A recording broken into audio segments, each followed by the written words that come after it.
Welcome to Founders Future, a podcast powered by Closers.io, where we dive into the journeys of innovative entrepreneurs and explore the road ahead for them and their companies.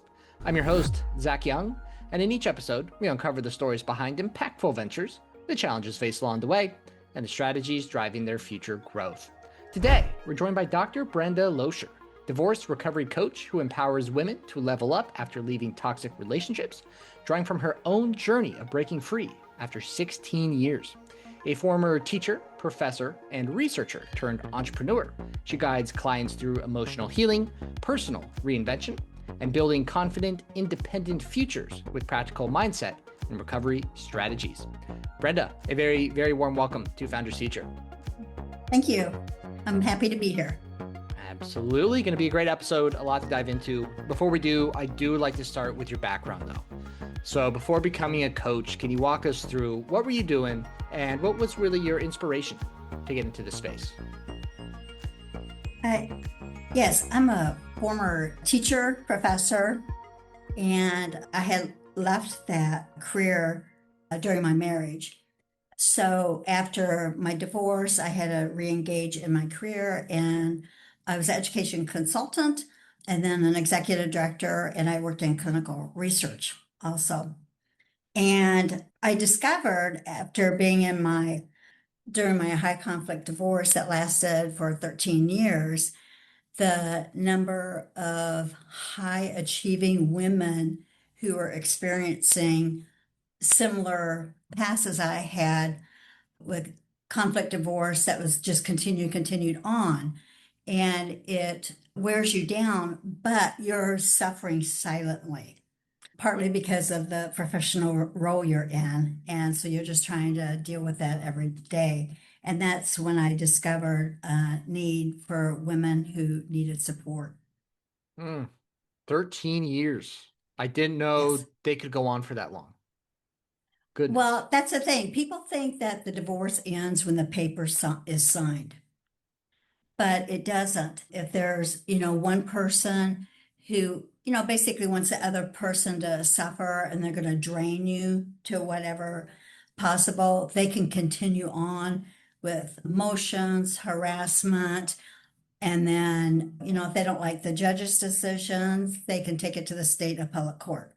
So there's all those ongoing stresses of the unknown, what's going to happen. And then you involve other professionals like forensic psychologists, guardian ad litems. There's other professionals that get involved. And so it's an undue stress on the individual ongoing because you never know what's going to happen next. I could only imagine. How long have you been in this space for? How long have you been a coach for? Just this year. I just this year. officially started this. Yep. Love it. Love it. No better time to start than now. That's for sure. No, I pursued my certification, and in talking with other women on social media, I just really saw the need because I would get different messages, private messages, saying how much I've been helping them on social media by what I was posting and in our conversation. And that's when I knew that this was my calling to really help other women. Love it. Love it. I would love it if you could walk us through kind of how you structure your coaching. Working with these women, a lot of one-on-one work. Is there some group coaching involved? Kind of walk us through the structure of the business. Yes. Well, when I initially started, I had a 90-day coaching program. But what I discovered, and I was doing that one-on-one, but what I discovered is some women were not really ready for that yet. They needed something that was a little bit more structured. And so I have just in the last few months, I launched it once and I'm getting ready to have the second cohort in January. But I developed an 8-week program that is a combination of small videos, short videos, and a weekly coaching with accountability. And that's to help them seek clarity. Some of them don't have the trust, learning boundaries, regaining their confidence. So there's some structure to it. And then at the end of the 8 weeks, we develop a personal blueprint plan for them to pursue. And after that, that's where they can go into the 90-day coaching program and really focus on that as Mm, they continue on. And that is what I'm finding that really helps with the transformation. For one thing, it structures it a little bit and they can identify, for example, regulating their nervous system, what areas they want to work on, and clarify a blueprint for themselves to grow. And I just found that to be much more helpful in a transformation for them. And that's the thing. mm, If this is transformation, I'm not here like to motivate them. It's not motivation. I mean, I want to inspire them, but it's really to hold them accountable. And that's what they need. They need someone to kind of guide them and hold them accountable to continue to grow if that's what they want. And usually when they've invested in themselves, that's what they want. They can go read books, they can seek information, they can use Chat GPT or whatever to ask it questions. But that's not going to really individualize for their certain thing and have that personal contact to help them grow, transform, and have someone hold them accountable. yeah, absolutely. This is obviously just such a personal endeavor, right? I think the Yeah. warm up process, it does make some sense, right, Mhm. as to why that's kind of the right start before diving in deeper Yeah. into it. So I Yeah. am curious. I think you said, a weekly coaching kind of in the Mhm. intro phase. Is that one-on-one with you, or is that in a small group cohort? That is a small group. The 8-week program is a small group cohort. And then if they want to do individual, also that's an option for them to do, but this is a small cohort. And then we go into individual coaching. But I do on the side, I do offer VIP strategies. For example, if someone is having a certain area that they're just really wanting to attack, then I do VIP sessions, for like a day, half day or whatever to really attack that session, especially if they're a crisis has come up in their life and it's also impacting, relationships, work, burnout, their nervous system is fried, then I do those focus sessions for Hmm. those who request that. Yeah. I have to assume that the small group cohort coaching very impactful in this type Mhm. of environment. I mean, I'm sure that just knowing that there's other people out there and that you're not alone going through something similar, is that a huge help for a lot of these women? Yes, it is because it can be very stigmatizing and isolating. If you're a high achieving woman in a often a high visibility career role, you already feel isolated, in your position.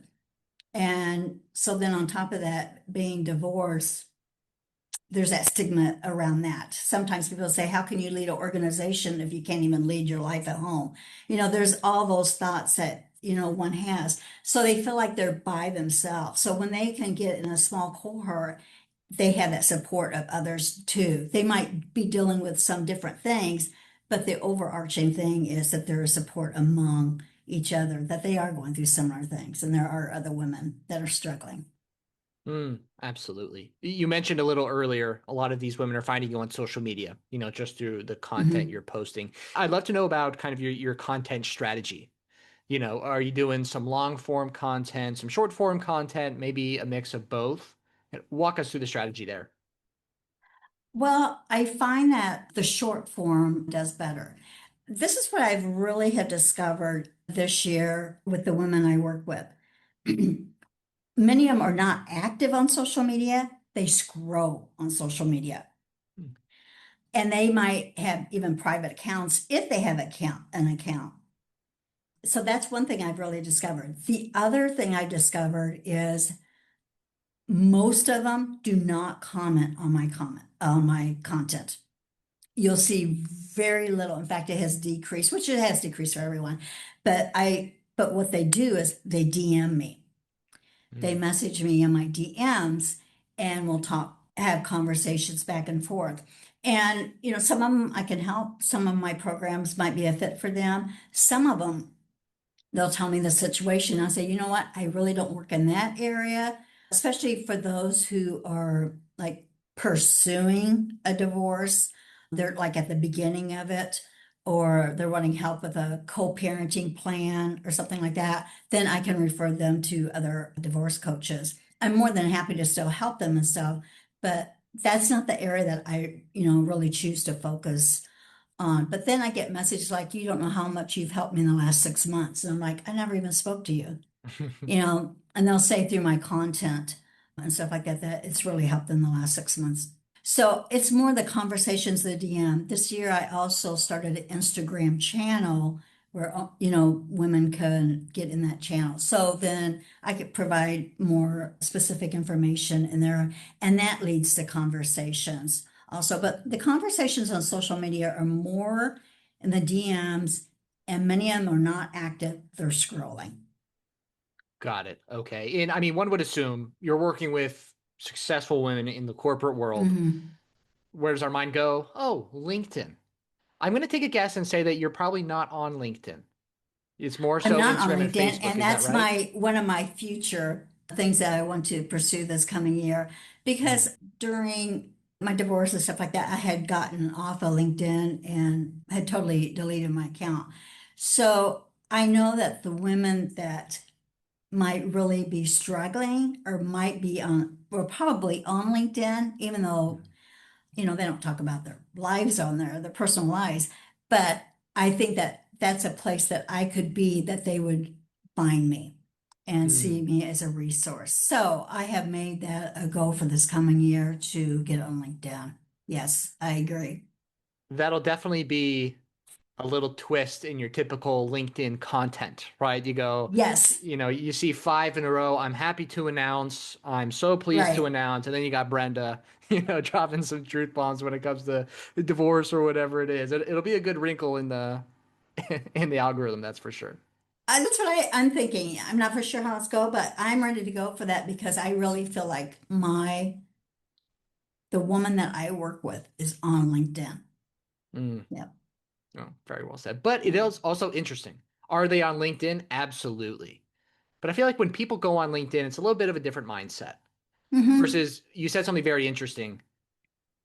The women, when they're on your Instagram or Facebook, whatever it is, they're just scrolling. You're kind of in a different mindset versus, Hmm. hey, I'm on Facebook or Instagram versus LinkedIn. LinkedIn, it's professional mode versus, Right. like you said, maybe they even have fake accounts. Yeah, So they could. I think the differences you'll find in both, I think those will be really interesting. After you start the LinkedIn and get it going, we'll have to have you back on the podcast so we can kind of get an update on how that's been going. Right. Yeah. Perfect. Perfect. I love it. And Brenda, I know new venture for you. Have you had, any help along the way? Have you talked to any other coaches or have you just had some friends who have done something similar like this, or have you just pulled from your vast experience from your previous careers? Well, I have talked to other coaches in a variety of areas. And you get all type of advice. And one thing that I've really discovered in the last couple of months is I have got to go with my gut and where I'm aligned and what I feel is the direction I should be going and learn from that.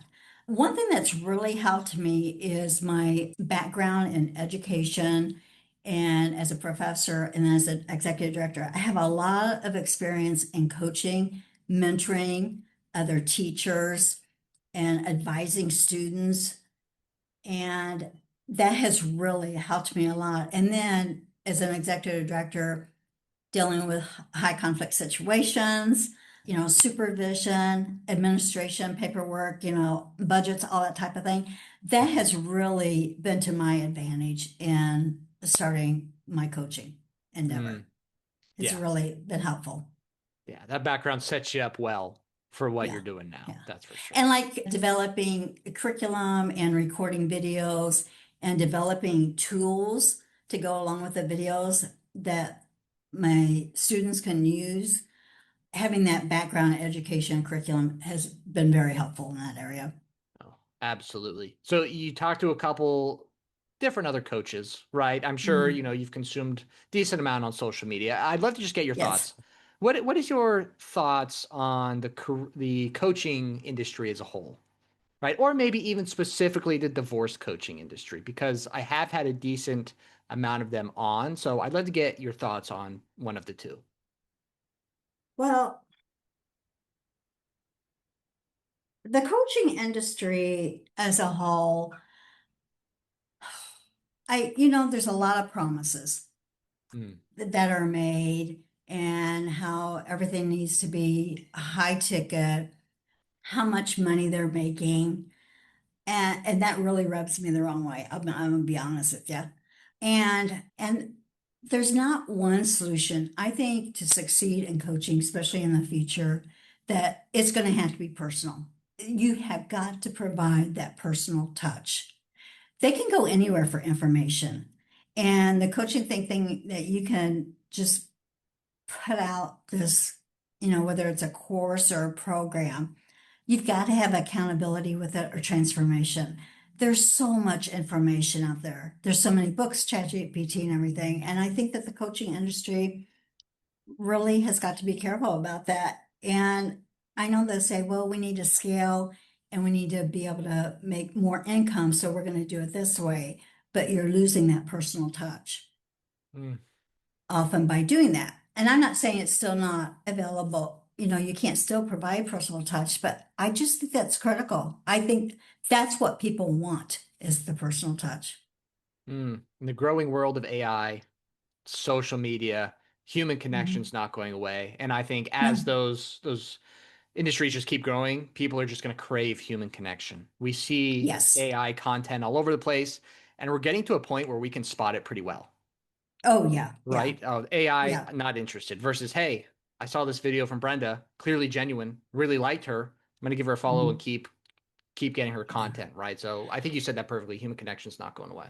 And I think that with coaching, I think it's really important that you really focus on one thing that you can help someone with and get really good at it and provide that transformation. So I think just being general to everyone, that's not where the coaching is going to go. I think that if you get real specific, who are you going to help? How and what transformation are you going to provide and provide some type of human touch? I just think that's where we need to go. I just believe that. Hmm, So, and very I well could be said. wrong.